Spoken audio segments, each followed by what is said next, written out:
In reading the recent events that happened at a college with new high school students who had just entered college and were being hazed at a fraternity, disturbed me so much that it made me bring out a talk that I'd given to seniors in high school, review that and say, I want to send that message once again to high school students, because it's so important when you leave your home that you have a plan in mind.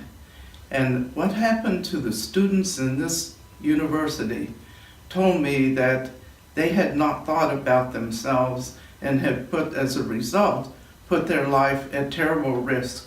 And actually, in fact, one very wonderful young man lost his life because he had not prepared himself for the experience that he was going to have in college. So for that reason, I wanted to just remind you a little bit about where you are in your life right now. And as a parent, I know what we expect of our children and how much we love and care for our children. And we hope when we send them from our house that they're going to be able to protect themselves. But obviously, from what happened to this young man, he did not learn that. So I want to take a few minutes to talk to you and just remind you of how you need to prepare yourself for this wonderful adventure of leaving your home and going to college. Now I want to take a few moments and talk with you on a very personal level, to speak to you from my heart. We often speak of special events in your life as rites of passage: confirmation, your bar mitzvah, the celebration of a 15th birthday. These are joyous celebrations, but they are not life-changing events. Graduation from high school is a true rite of passage, your first rite of passage. While you may think of yourself as an adult, you still have the security and the accountability of your parents as a convenient resource. That will soon be gone. Every high school graduate looks forward to leaving home, making their own decisions, controlling their life, being independent. And once you arrive at college, you will notice some immediate changes. You will no longer have your own room and may even live a few feet from someone that you don't particularly like. You won't have your favorite teachers checking on you about your homework or why you were not in class. Your teachers in college couldn't care whether or not you come to class or whether or not you do your homework. That's your responsibility. And you may be in a class of 350 people. No one will know who you are. That's strictly a lecture, and your teacher won't care whether you're there or not. Grades will appear on a computer, and your parents will never even receive a copy. While this may sound like a good life, your new freedom requires focused goals, wise decision-making, skills that you don't normally use, and the ability to think and act independent of others. This brings me to a first set of two challenges I want to discuss with you. The first is to know yourself.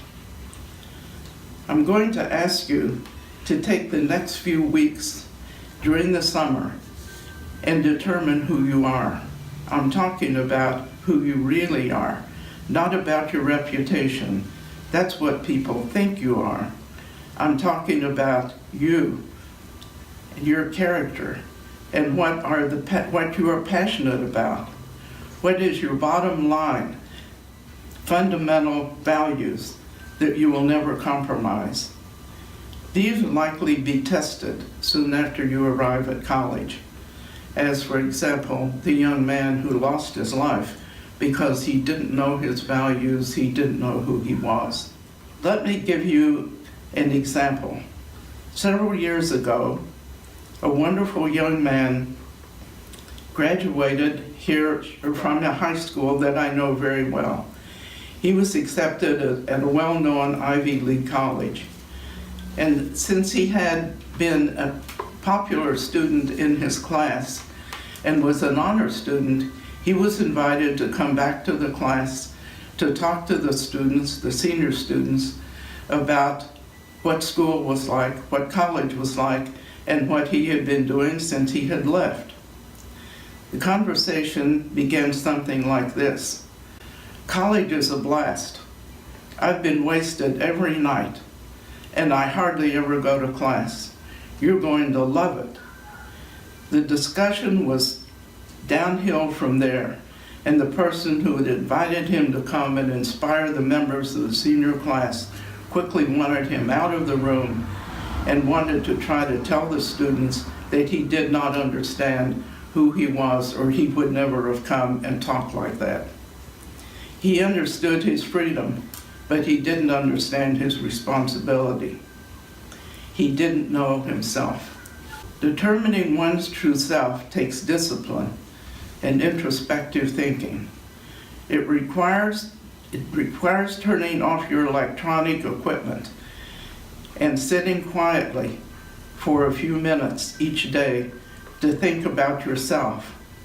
Some take a class in meditation, and some learn this on their own. This is a different challenge, but an important one. I was about your age, maybe a year younger, when I began sorting out the kind of person that I wanted to be. Growing up in a small segregated town in Kentucky, I was able to experience early on that we are not all the same and we're not thought of as equal. One of my earliest memories, about the age of 4 or 5, was going on my routine trip to town with my dad. It was on Saturday morning, and we had a ritual of going every Saturday and stopping at the big glass counter in the Kresge's dime store and buying lemon drops. We would walk around town. My dad would talk politics with all of the men, and I would eat lemon drops. One Saturday, while we were in the dime store, I asked my dad if I could have a drink of water. Sure, he said, and we walked back in the back of the store where the water fountains were located. There were 2 water fountains with a sign over each one. I figured that one said ladies and one said men's, like bathrooms. I asked my dad which of the fountains said ladies, and he said neither. And I said, what do they say? What does the sign say? And my dad said to me, one says white and the other says colored. I asked him if I could have a drink from the one that said colored. Sure, he said, go right ahead. I pulled out the little stool underneath the fountain and I climbed up to get a drink. A clerk in the store ran over and started to tell me to move to the other fountain, but my dad motioned her away. I turned on the fountain and I started to get a drink. I still remember standing on that little stool and starting to cry. My dad came over thinking I had hit my lip on the fountain and asked me what was wrong. I looked at him with tears in my eyes and I said, Daddy, the water wasn't colored. To this day, I cannot tolerate bigotry. I'm passionate about human rights, and I'm an outspoken advocate about the rights of children who can't speak for themselves. And currently, I mentor 6 young women in a full scholarship program, each who was raised in the nightmare system called foster care. One told me recently that she lived in 22 homes in 4 years, and not one of these homes wanted her. They only wanted the money. Her clothes were kept in a paper bag under her bed, in case that she might suddenly have to move. This week, she completed 2 years at junior college with a GPA of 3.9. A couple of days ago, she called me to say that she had just received a letter, but couldn't talk about it. It was too emotional to discuss, and that she would fax me the details. Fearing the possibility of awful news, I picked up the letter and it read, "Congratulations, you have been accepted the next class at UC Berkeley." I called immediately and she said, "You took the time to believe in me." And suddenly I started to believe in myself. It took very little of my time, but it took caring about another human being and believing that there was hope for them. My parents always taught that we should balance our lives with the arts. We would spend each Saturday afternoon sitting in front of our Magnavox radio, listening to Milton Cross as he described the New York Metropolitan Opera production of the week. It was easy to imagine the dark, damp dungeons in the story of beautiful Aida. To this day, Aida is one of my favorite operas. Recently, I saw La Boheme, and in the middle of the first act, I felt that it was so dynamic that I wanted to get up and walk down the aisle and yell and dance because the music was so emotional and so beautiful. While you're in college, please take a few moments of your time. Attend theater, attend lectures, attend things that will speak to your soul. It will enhance your experience at college and will help you grow as a better person. Always try to improve your life with some good music, and I don't mean rap. Go to the theater, attend the concerts and lectures.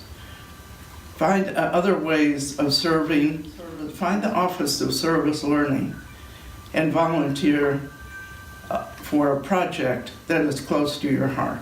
During your first weeks of college, your social life will change, and you will be busy making new friends, joining new groups, in exploring your surroundings, and attending many of the events on your campus.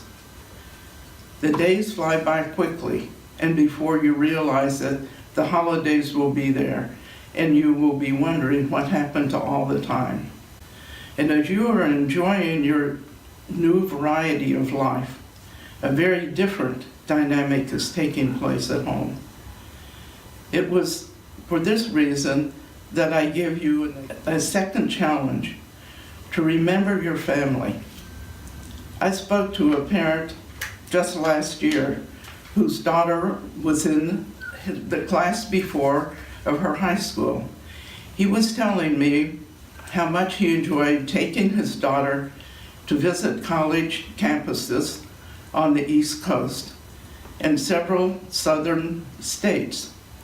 He spoke about how happy they were spending that time together and what an opportunity it was to get to know each other, just the two of them alone. A few months later, he said his family had chosen a college and were looking forward to September when the college year began. When I saw him again, it was about the second week of September. I asked him about his daughter, and he responded with tears in his eyes. He said, "I don't know what's wrong with me. I have pains in my chest. I can't eat. I can't sleep. My heart is broken. I'm not able to talk to my daughter when she calls on the phone without sobbing. I dread for her to call. I don't want to talk to her because I don't want her to know that I'm falling apart. I don't think I'll ever get over this." I could easily relate to his feelings.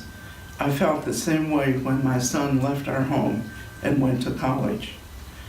I can't explain to you or expect you to understand this emotion. The love of a parent for their child is so deep and so powerful. There's nothing else that can compare with it. Many parents are feeling today as they did the first time they taught you to ride a two-wheel bike. A shaky child on a wobbly two-wheel bicycle needs both parent support and the freedom to go on their own. One of the most difficult dilemmas of parenting is deciding how much to give of each and when to let go. Dr. Spock, the family pediatrician, gave parents a one-sentence piece of advice when they asked what they should do to raise their children. He said, love them, feed them, and leave them alone. Very difficult thing to do. And as you go on to college and enjoy yourself, don't forget your brothers and sisters. My brother told me recently that when he thinks of standing in our living room window and watching me leave our home to go to college, he still gets that feeling of total loneliness and penetrating sadness that he felt on that day, and that was over 50 years ago. Stay in touch with your grandparents. This is the unique and wonderful kind of love. Your grandparents can still criticize their children, but you are perfect in their eyes. Few times in your life will you ever experience a love like that. The love of family is sweet. Cherish it, respect it, and express it often. But equally as important is to love yourself, to understand yourself, to express the love of yourself through the actions that you take while you are away at college. This is something that will teach you about how you should live your life for the rest of your life, and it will be the lessons that you pass on to your children.